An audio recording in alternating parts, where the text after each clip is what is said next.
modern science, medicine, political freedom, the market economy. All of them, we're told, are the result of a sort of miracle that took place 250 years ago. That miracle is called the Enlightenment, a moment in history when philosophers suddenly overthrew religious dogma and tradition and replaced it with human reason. Harvard professor Steven Pinker puts it this way: progress is a gift of the ideals of the Enlightenment. There's just one problem with this claim. It isn't really true. Consider the U.S. Constitution, which is frequently said to be a product of Enlightenment thought. But you only need to read about English common law, which Alexander Hamilton and James Madison certainly did, to see that this isn't so.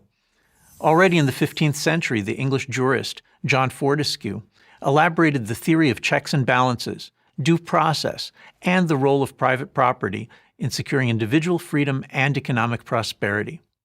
Similarly, the U.S. Bill of Rights has its sources in English common law of the 1600s. Or consider modern science and medicine. Long before the Enlightenment, tradition-bound English kings sponsored path-breaking scientific institutions, such as the Royal College of Physicians, founded in 1518, and the Royal Society of London, founded in 1660. The truth is that statesmen and philosophers, especially in England and the Netherlands, articulated the principles of free government centuries before America was founded. So why give the Enlightenment all the credit? Apparently, because it doesn't look good to admit that the best and most important parts of modernity were given to us by individuals who nearly all held conservative religious and political beliefs.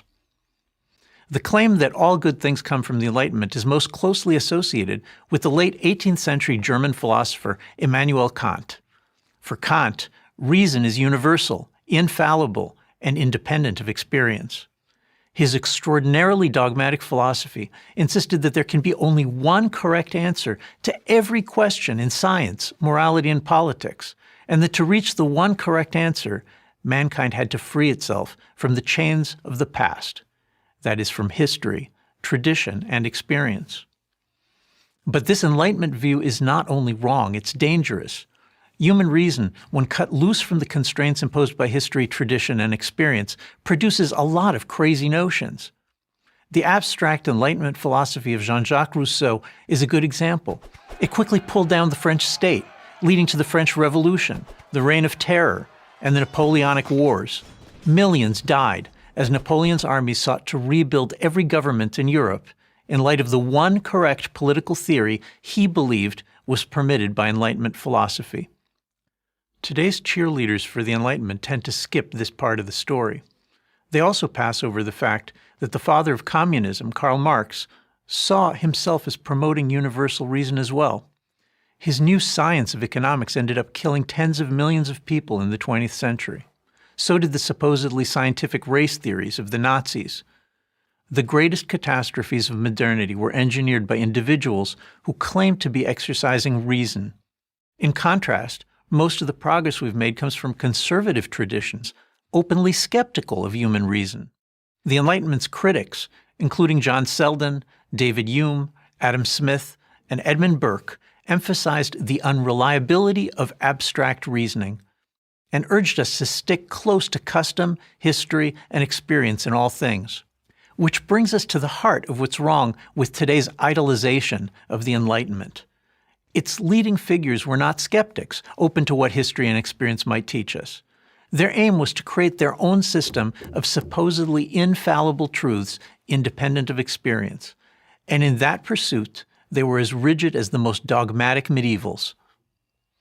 Anglo-Scottish conservatives had a very different goal. They defended national and religious tradition, even as they cultivated what they called a moderate skepticism, a combination that became known as common sense. I think a lot about common sense these days, as I see American and European elites clamoring for enlightenment now. They rush to embrace every fashionable new ism, socialism, feminism, environmentalism, and so on, declaring them to be universal certainties and the only politically correct way of thinking. They display contempt towards those who won't embrace their dogmas, branding them unenlightened, illiberal, deplorable, and worse. But these new dogmas deserve to be greeted with some of that old Anglo-Scottish skepticism. Enlightenment over confidence in reason has led us badly astray too many times. I'm Yoram Hazony, author of The Virtue of Nationalism for Prager University.